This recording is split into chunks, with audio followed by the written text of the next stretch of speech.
The land that would not keep silent. In the late 1970s, in a forested town in southwestern Nigeria, the land began to change color. Red earth that once fed cassava and yam turned grey. Streams where children swam became bitter. Palm trees stopped bearing fruit. The people knew the cause. A government-backed industrial project pushed into their ancestral land without consent, survey pegs driven into sacred groves, bulldozers tearing through burial grounds older than memory. To the government, it was development. To the people, it was a violation of Ayel, the living earth. At the center of the resistance were the elders of the town, custodians of tradition, law, and ancestral covenant. Outsiders called them Ogboni, often with fear and misunderstanding. But within the town, they were known simply as the keepers of balance, men sworn to protect land, truth, and communal justice. The first warning.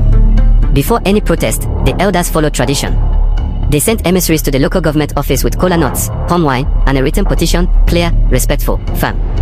Our land is not empty, the letter said. It holds our dead, our gods, and our future. The petition was ignored.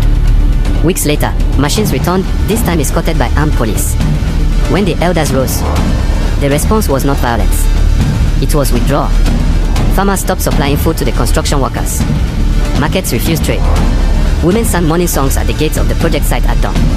Elders sat silently on the disputed land for days, staffs planted into the soil, chanting ancestral oaths that declared the land taboo. The act carried weight. In Yoruba tradition, to desecrate land declared under ancestral protection is to invite misfortune, not just spiritually, but socially.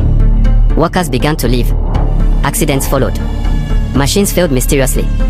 Fear spread. The government called it superstition. The people called it the land speaking back. The crackdown. Officials responded with arrests. Several elders were detained.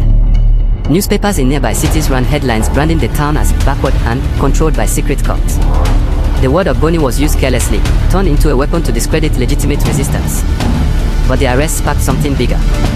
Lawyers from Ibadan took up the case. University students staged solidarity protests.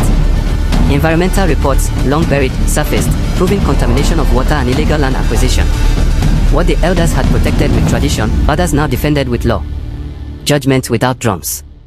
Years later, the project was halted. No grand announcement was made. No apology given. The company quietly withdrew. The land, though scarred, was returned. Compensation, small and delayed, followed. One of the surviving elders, interviewed decades later, said, "We did not fight the government with guns.